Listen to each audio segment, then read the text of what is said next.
आपण ऐकत आहात डॉक्टर रवींद्र ठाकूर लिखित महात्मा ज्योतिराव फुले यांची चरित कहाणी महात्मा या कादंबरीचे क्रमशः वाचन. आज ऐकूया एपिसोड 13. भाग 46. शक्य तेवढ्या लवकर मुंबईत समाजाची स्थापना होण्याची आवश्यकता होती. त्या दृष्टीनं तात्यांनी स्वामी अय्यावारू यांच्याशी पत्रव्यवहार सुरू केला. स्वामी अय्यावारू कामाठीपुऱ्यात राहत. तिथं तेलंगणाहून आलेले बरेच तेलुगू फुलमाळी लोक स्थायिक झालेले होते. कधीकाळी दुष्काळामुळे तेलंगणात गेलेली ही माणसं अनेक पिढ्यांच्या नंतर पुन्हा महाराष्ट्रात आली होती. रस्ते आणि मोठमोठ्या इमारती बांधण्याची कंत्राट ते घेत. कंत्राटाचा धंदा करणारे स्वामी हे त्याच समाजातले श्रीमंत आणि विद्वान गृहस्थ. गेल्या वर्षी कंत्राटाच्या कामानिमित्त स्वामी पुण्याला आले होते. त्यावेळी आवर्जून तात्यांची भेट घेतली होती. त्यांनी सुरू केलेल्या कामात सहभागी होण्याची इच्छा बोलून दाखवली होती. ते स्वतः कामाठीपुऱ्यात शाळा, वाचनालय इत्यादी स्वरूपाचं काम करीत. वासुदेव बाबाजी, तुकाराम तात्या, प्रार्थना समाजाचे सभासद झाले असले तरी त्यांचंही पूर्ण सहकार्य मिळेल यात शंकाच नव्हती. ठाण्याहून डॉक्टर संतूजी लाड यांचं पत्र आलं होतं. तात्यांना त्यांनी आग्रहानं ठाण्याला बोलावलं होतं. मुंबई ठाण्याचा दौरा उरकायलाच पाहिजे होता, परंतु तात्यांचा पाय निघत नव्हता. पुण्यात समाजविरोधी कार्यांना ऊत आला होता. समाजाच्या सभासदांना नोकरीतून काढणं, त्यांच्याविरुद्ध गोऱ्यासाहेबांचे कान भरणं, बहिष्कार टाकणं, शिव्याशाप देणं, त्यांच्या घरावर दगडफेक करणं असे प्रकार सुरू होते. सभासदांना हर प्रकारे त्रास दिला जात होता. कोणी सभासद होणार आहे एवढं कानावर आलं तरी भट लोक त्याच्या घरी जाऊन आडवे पडत. ज्ञानबा मल्हारजी मिस्त्री यांनी सुमारे 50 लोकांना सत्यशोधक समाजाचं सभासद करून घेतलं खरं, परंतु त्यामुळेच ब्राह्मण अंमलदारानं त्यांना फार त्रास दिला. शेवटी त्यांना नोकरी सोडणं भाग पडलं. नारायणराव कडलक यांची बदली थेट महाबळेश्वर इथं करण्यात आली. महादेवराव सूर्यवंशी यांनी घराची वास्तुशांत विठ्ठलराव गुठाळ यांच्या सल्ल्यावरून ब्राह्मणांना न बोलावता समाजमतानं केली, म्हणून त्यांना तर त्रास झालाच, पण त्यांना सल्ला देणाऱ्या विठ्ठलराव गुठाळांनाही त्रास देण्यात आला. ब्राह्मणांनी त्यांच्या भागीदारांचे कान भरून त्यांची भागीदारी बंद पाडली.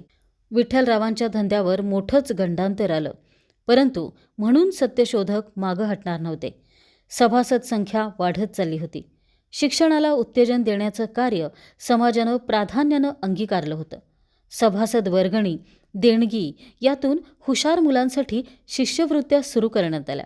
अनेक ठिकाणी समाजाच्या शाखा आणि शाळा एकाच वेळी सुरू झाल्या. परंतु तात्या एवढ्यावर समाधानी नव्हते. समाजातले कौटुंबिक विधी समाजमतानं व्हावेत हा त्यांचा आग्रह होता. ते उदाहरण तात्याच घालून देणार होते आणि ती वेळ लवकरच येणार होती. घरात सीताराम आल्हाट विधुराचं जीणं जगत होता. बालवयात झालेलं लग्न त्याला आता आठवतही नव्हतं. लग्न करून देऊन सीतारामला संसाराला लावावं हा विचार गेल्या कित्येक दिवसापासून तात्यांच्या मनात घोळत होता. मुलगी पाहायला फार लांब जायची गरज नव्हती. गल्लीत राहणारे ज्ञानबा निंबणकर यांची मुलगी राधा सीतारामसाठी अनुरूप होती. बजूबाई निंबणकर अनेकदा घरी येत सावित्रीबाईंशी बोलत बसत. संध्याकाळी या विषयावर बोलायचं ठरवून तात्या आपल्या कामाला लागले. संध्याकाळी तात्या घरी आले तेव्हा बैठकीत बाबाजी आणि त्यांची मुलं महादबा सदबा हे बसलेले होते. कोपऱ्यात उभ्या असलेल्या काकू त्यांच्याशी बोलत होत्या. वडिलोपार्जित जमीन जुमल्यासाठी परके झालेले भाऊबंद आज घरी आले होते. तात्यांनी बाबाजींना नमस्कार केला. त्याबरोबर महादबा सदबा हेही जागेवरून उठले. त्यांनी आपल्या धाकट्या काकांना त्यांचे पाय शिवून नमस्कार केला. तात्यांनी कधी नव्हे ते घरी आलेल्या पाहुण्यांना तोंड भरून आशीर्वाद दिला. गोड शब्दात त्यांची विचारपूस केली. हवा पाण्याची, शेतीभातीची बोलणी सुरू झाली.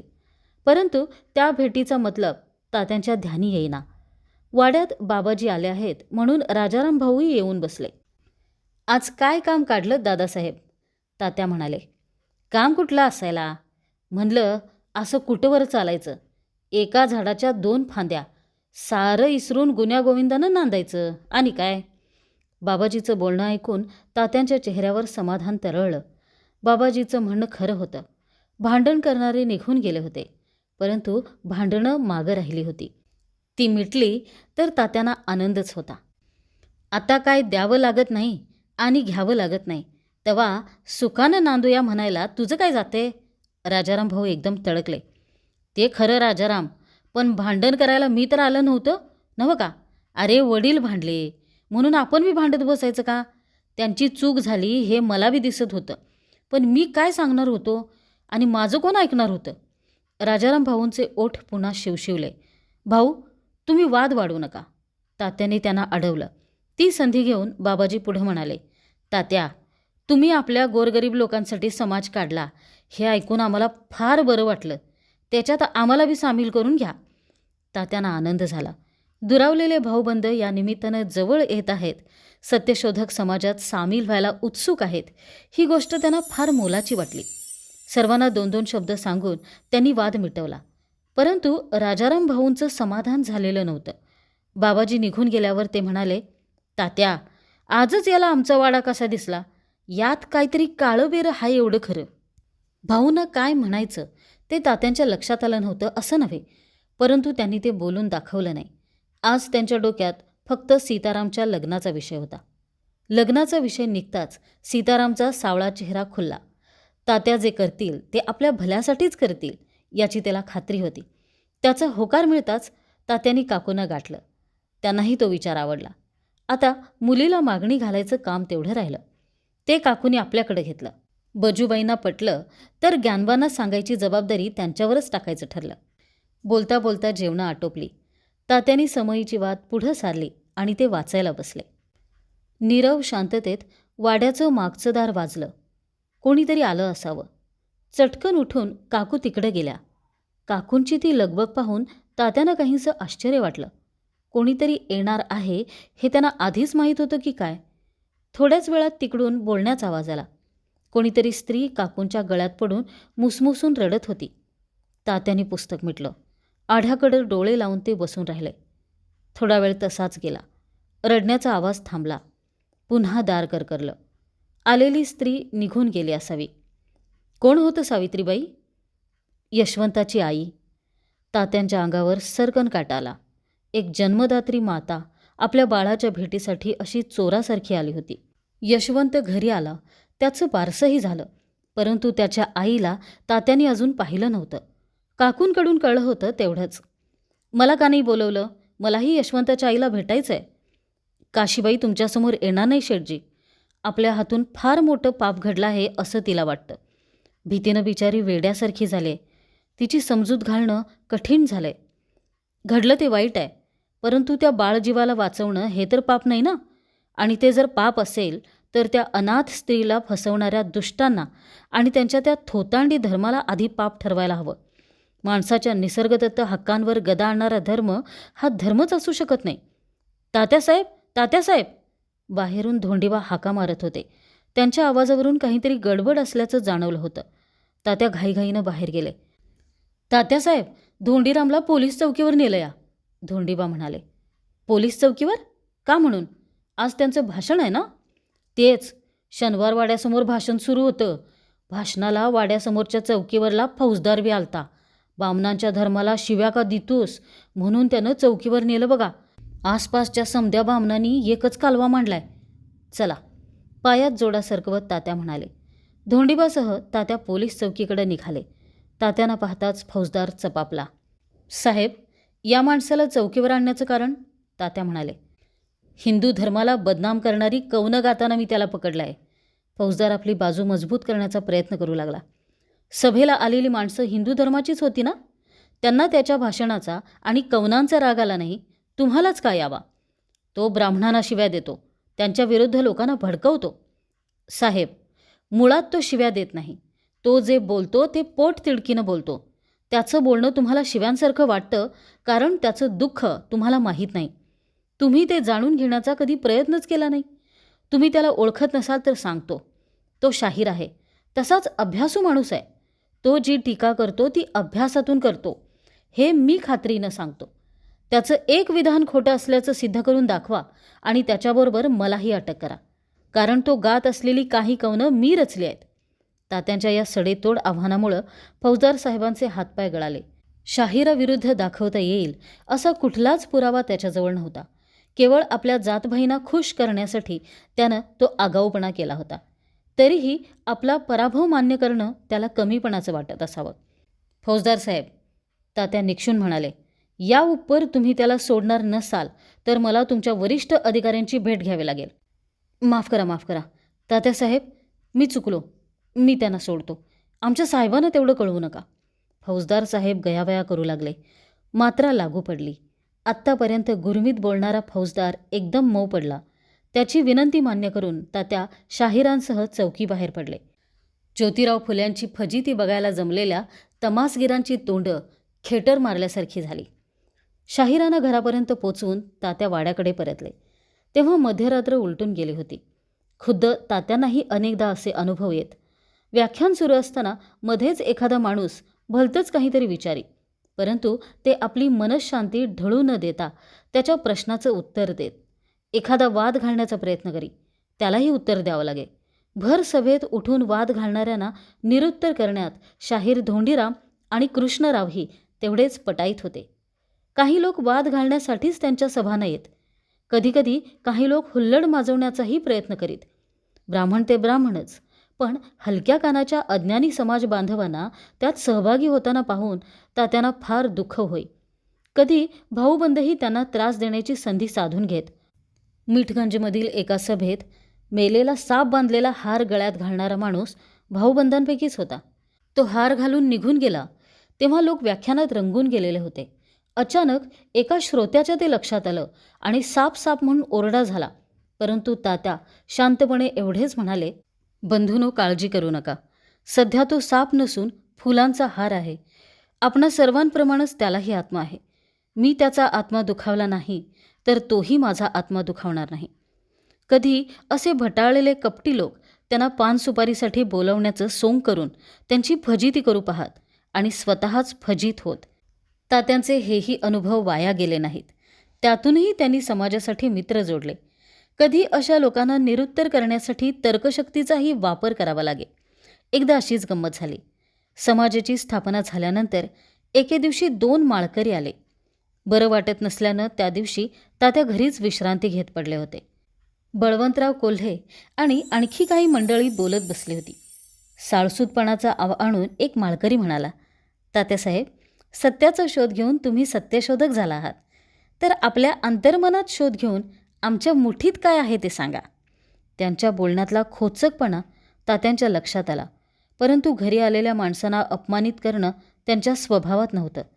ते दोघं आल्यापासून तुळशीच्या पानांचा वास येत होता. क्षणभर विचार करून तात्या म्हणाले, मी सत्यशोधक आहे, जादू टोणावाला नाही.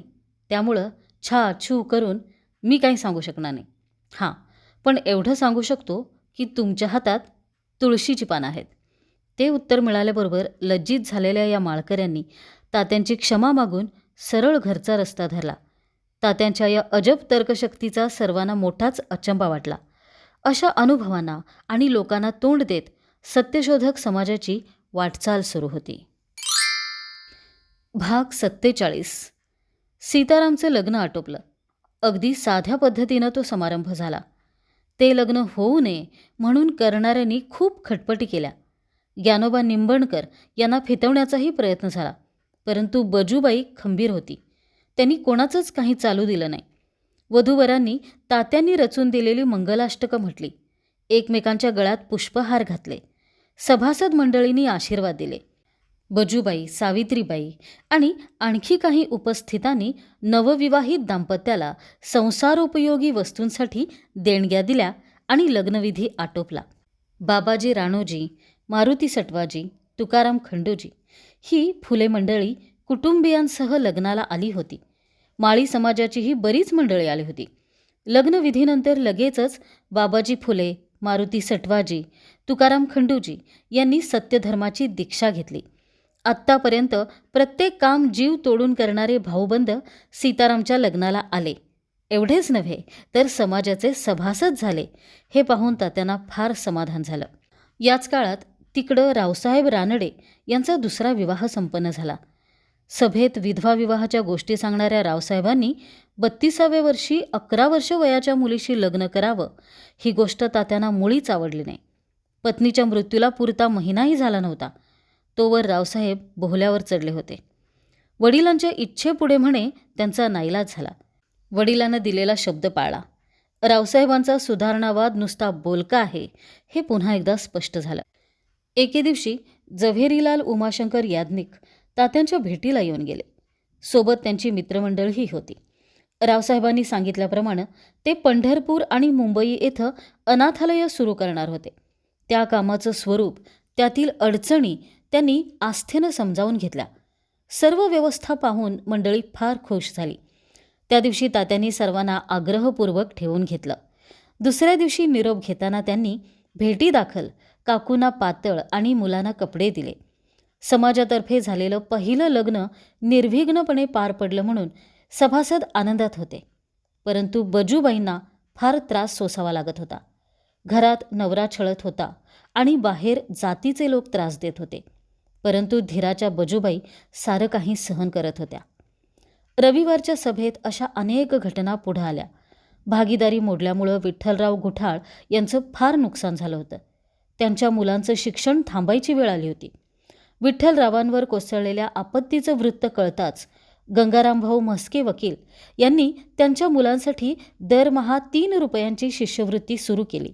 नोकरी सुटल्यापासून ग्यानबा झगडे मिस्त्री यांचीही हालाकी चालली होती. तशाही स्थितीत न डगमगता ते समाजाचं कार्य पुढं चालवित होते. घोरपडी इथं झालेला पुनर्विवाह त्यांनीच घडवून आणला. त्यांच्या चिकाटीवर खुश झालेल्या सभासदांनी त्यांना आर्थिक मदत द्यायला सुरुवात केली. या निमित्तानं सभासदांची माणुसकी आणि हितचिंतकांची उदारता दिसून आली. हरिरावजी चिपळूणकर हे उदार गृहस्थ घनश्याम किराड या गरीब विद्यार्थ्याला दरमहा 5 रुपये शिष्यवृत्ती देत. भिकोबादादा चव्हाण यांनी शाळेत जाणाऱ्या मुलींना उत्तेजन मिळावं म्हणून चोळ्यांचे खण आणि मेणकापडाचे डगले पाठवून दिले. बाबा पद्मनजीची सत्यदीपिका, मोरोपंत वाळवेकर यांच्या संपादनाखाली निघणारी सुबोध पत्रिका या मासिकांनी समाजाच्या उपक्रमांना योग्य ती प्रसिद्धी दिली. प्रमोद सिंधू, इंदुप्रकाश या पत्रांनीही त्यांचा कित्ता गिरवला. समाजाचे बहुसंख्य सभासद आणि हितचिंतक सभेला उपस्थित होते. प्रत्येकजण आपापले अनुभव सांगत होता. सत्यशोधकांच्या घरावर दगडफेक करणं, त्यांची बदनामी करणं, अपमानास्पद बोलणं हे प्रकार सुरूच होते. तेवढ्यानं भागत नव्हतं म्हणून आणखी अनेक उपाययोजना सुरू होत्या. विठ्ठलराव म्हणाले, तात्यासाहेब, आम्हाला जातीतल्या लोकांनी वाळीत टाकावं म्हणून त्यांचे प्रयत्न सुरू आहेत. ब्राह्मणांशिवाय झालेली लग्न ही बेकायदेशीर आहेत, ती संतती अक्करमाशी ठरेल अशी हूल त्यांनी उठवली आहे. त्यामुळे आपले गोरगरीब लोक बिथरले आहेत. म्हणून आपली चळवळ आता अधिक वाढवायला पाहिजे, तात्या म्हणाले. सगळा शूद्रातिशूद्र समाज सत्यधर्माच्या झेंड्याखाली एकत्र येईल त्या दिवशी आम्हाला वाळीत टाकू पाहणारे स्वतःच वाळीत पडल्याप्रमाणे बाजूला पडतील आणि मग त्यावेळी त्यांनाही आमच्यात सामील व्हावं लागेल. सर्वांच्या चेहऱ्यावर एकच निर्धार दिसत होता. आता आम्ही कोणत्याही स्थितीत त्यांना हार जाणार नाही. सभेच्या शेवटी प्रार्थना होऊन तात्या घराकडे निघाले तेव्हा त्यांना कृष्णरावांचे एक वाक्य सारखं आठवत होतं. कृष्णराव म्हणाले होते, तात्यासाहेब, आता लगीनसराई सुरू होते आहे. गावोगाव लग्नविधीचा धडाका सुरू केला पाहिजे, त्याशिवाय ते जेरीला येणार नाहीत. सध्या तात्यांच्या मनात ज्ञानोबांच्या लग्नाचे विचार घोळत होते. परंतु कामाच्या गर्दीत सगळ्या गोष्टी करून घ्यायला उसंत मिळत नव्हती. आता ज्ञानोबांचंही लग्नाचं वय झालंच होतं. ज्ञानोबा तात्यांचा अगदी जवळचा नातेवाईक, त्यांच्या मावस भावाचा कृष्णाजीचा मुलगा. आई अंतरल्यानंतर मावशीच त्याची आई झाली होती. मावशी राहीबाईनंच लहानच्या ज्योतीला सगुणाऊंच्या ओटीत घातलं होतं. ते सारं घडलं ते हडपसरला मावशीच्या घरी. सगुणाऊ कधीकधी ते सारं सांगायची. गरिबीत वाढलेल्या ज्ञानोबासाठी तात्या काकूंच्या पोटात खूप माया होती. लहान वयातच अंगाला राख फासून तो बैराग्यांबरोबर निघून गेला आणि त्यानंतर कितीतरी वर्षांनी वयाच्या 16व्या वर्षी घरी परतला. त्यानंतर काही दिवस हडपसरलाच एका कंत्राटदाराकडं काम करीत असताना तो तात्यांच्या सहवासात आला आणि हळूहळू त्यांच्या सहवासात रमून गेला. त्यांच्या घरातलाच एक होऊन गेला. त्याचं थोडंसं इंग्रजी शिक्षण झालेलं होतं. त्याच्या बाळबोध आणि मोडीतल्या वळणदार अक्षरावर तात्या फार खुश असत. कंत्राटाच्या धंद्यात तात्यांना त्याची फार मोठी मदत होत होती. काकूंनीही ज्ञानोबाच्या लग्नाचा लकडा लावला होता. कधीकधी ज्ञानोबासमोरच तो विषय काढून त्या म्हणायच्या, सीतारामचं लग्न केलं, आता ज्ञानोबाचं कधी करणार? त्यावर तात्या गमतीने म्हणत, त्याचं लग्न कशाला, गेला पुन्हा बैरागी होऊन तर? लग्न करून दिल्यावर बरा जाईल. ज्ञानोबाकडे पाहून काकू म्हणत. ज्ञानोबा मुकाट्यानं तिथून काढता पाय घेई. जेवताना तात्यांनी तो विषय काढला. सभासदांचा निर्धारही सांगितला.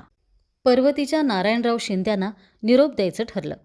त्यांची मुलगी लक्ष्मी लग्नाची होती. तिला मागणी घालावी असं ठरलं. वयाचा आणि गुणांचा विचार करता दोघे एकमेकांना अत्यंत अनुरूप होते. जेवण झाल्यावर तात्या वाचत बसले. काकूंनीही पुस्तक उघडलं. ब्राह्मणी कारवाया, सभासदांची जिद्द, मुंबईसह बाहेरगावाहून येणारी बोलावणी, ज्ञानोबाचं लग्न इत्यादी अनेक विषय तात्यांच्या डोक्यात घोळत होते. भाऊबंदांच्या सभासदत्वामागील रहस्यही आता लक्षात आलं होतं. मारुती सटवाजी आणि तुकाराम खंडूजी यांच्याकडून तात्यांनी आपली मुलं दत्तक घ्यावीत असे वेगवेगळे प्रस्ताव आले होते, परंतु त्याकडं तात्यांनी पूर्ण दुर्लक्ष केलं. बाबाजीच्या मनातही तेच होतं. तेही योग्य वेळी आपला प्रस्ताव तात्यांपुढं मांडणार होते. वाचता वाचता डोळा लागला आणि दार करकरल्याचा आवाज आला. तात्यांची झोप चाळवली. त्यांनी शेजारी पाहिलं. काकू जागेवर नव्हत्या. तात्या उठले. मुलं शांत झोपली होती. बाहेर बैठकीच्या खोलीत सीताराम झोपला होता. स्वयंपाकघरात काकू कोणा स्त्रीशी बोलत होत्या. थोडा वेळ तसाच गेला आणि काकूंना हात जोडून काहीतरी सांगत ती स्त्री निघून गेली. कोण होतं सावित्रीबाई? तात्यांनी विचारलं. यशवंताची आई. त्याला पाहायला आली होती. तुम्ही मला का उठवत नाही? असं अपरात्री दार उघडणं धोक्याचं आहे. तिच्या येण्याची वेळ मला माहीत असते. ते खरं, पण बायकांची दुखणी बायकांनाच कळायची शेठजी. काकूंनी दुःखद सुस्कारा टाकला. तिचं अन्नपाणी सुटलं आहे. पोराला पाहून ती जगते आहे. त्यात तिला आता क्षय झालाय. तात्या चरकले. अहो अशानं ती फार दिवस जगेल असं वाटत नाही. भावाकडे जाणं शक्य नाही आणि इथं राहावं तर जगणं कठीण अशी अवस्था झाली आहे. त्यांना हे पाप घरात नकोसं झालेलं आहे. तुम्ही तिची समजूत घाला. तिला आपल्या घरी राहू द्या. यशवंतही तिच्यासमोर राहील. नकारार्थी मान हलवीत काकू म्हणाल्या, दिवसा उजेडी जी स्त्री बाहेर पडायला तयार नाही ती आपल्या घरी येऊन राहील असं वाटत नाही शेठजी. आता या समस्येवर काय मार्ग सुचवावा हे तात्यांना कळेना. काकू म्हणाल्या ते खरंच होतं. बायकांची दुःख बायकांनाच कळायची. सांगून पाहते, काकू म्हणाल्या. रात्रीच्या नीरव शांततेत कोल्ह्या कुत्र्यांचं भुंकणं ऐकू येत होतं. तात्या अंथरुणावर तळमळत पडले होते. सकाळचे गार वारे वाहू लागले तरी त्यांना शांत झोप नव्हती. तात्यांची झोप उडालेली पाहून काकूंचीही झोप पळून गेली होती. 8-10 दिवस तसेच गेले. काकूंच्या धडपडीला यश आलं. यशवंताची आई फुल्यांच्या वाड्यात राहायला आली. परंतु वाड्यात आल्यापासून तिची प्रकृती सुधारण्याऐवजी अधिकच ढासळली. काकू तिची पूर्ण काळजी घेत, परंतु प्रकृती ताळ्यावर येण्याची चिन्ह दिसत नव्हती. शरीर पोखरणारा क्षय, उपास, काळजी आणि जागरण यांनी तिचा सुंदर देह करपून गेला होता. त्यावर आता फक्त हाड कातडी उरली होती. आपल्या शरीरातलं रक्त, मांस आणि रूप यशवंताला देऊन काशीबाई शून्यवत झाली होती. यशवंत दिसामासांनी मोठा होत होता. मातृमुखी यशवंत आईसारखाच सुंदर दिसायचा. त्याच्या बाळलीला पाहून तात्यांचं मन भरून येई. दिवसभर तो नुसता या हातावरून त्या हातावर हिंडत राहे. यशवंताला आईवडील मिळाले म्हणून काशीबाई हरकून गेली खरी, परंतु तिचं हाय खाल्लेलं मन पुन्हा उभारी धरू शकलं नाही. तिच्या मनाला रात्रंदिवस एकच चिंता खात होती. यशवंताचं पुढं कसं होईल? त्याचं लग्न होईल? तो सुखी संसारी जीवन जगू शकेल की त्याला विधवेचं पोर म्हणून हिणवलं जाईल? काशीबाईचं मन अखंड आक्रोशात होतं. कोणाशी बोलायचं नाही, काही सांगायचं नाही, आपलं आपणच सोसत राहायचं असा स्वभाव झाला होता. दिवसेंदिवस ती बाहेरही पडत नसे. थेट आतल्या खोलीत जाऊन कोंडून घेतल्यासारखं बसून राही. घोले डॉक्टरांचं औषध सुरू होतं, परंतु गुण नव्हता आणि तो येणारही नव्हता. काळजीनंच काशीबाईला खाऊन टाकलं होतं. क्षय आणखी बळावला. एके दिवशी गुडघ्यात मान खुपसून बसलेल्या काशीबाईला पाहून तात्यांना राहावलं नाही. ते म्हणाले, काशीबाई, तुमचं दुःख आम्हाला कळत का नाही? काशीबाई आशेनं तात्यांकडे पाहू लागली. तुम्ही काळजी करू नका. यशवंत तुमचा नाही, आमचा आहे. त्याला आम्ही कधीही अंतर देणार नाही. मला मुलगा असता तर त्याला मी ज्या आपलेपणानं सांभाळलं असतं त्याच आपलेपणानं यशवंताला सांभाळेन. यशवंत हा माझा मुलगा आहे. आणखी काय सांगू? हे मी तुम्हाला किती वेळा सांगितलं आहे ना काशीबाई. काकू काकुळतीला आल्या होत्या. तसं कशाला? मी त्याला दत्तकच घेतो. मग तर तुमचं समाधान होईल ना? तात्या म्हणाले. काशीला हुंदका फुटला. काकूनी तिला जवळ घेतलं. तिचे डोळे पुसले.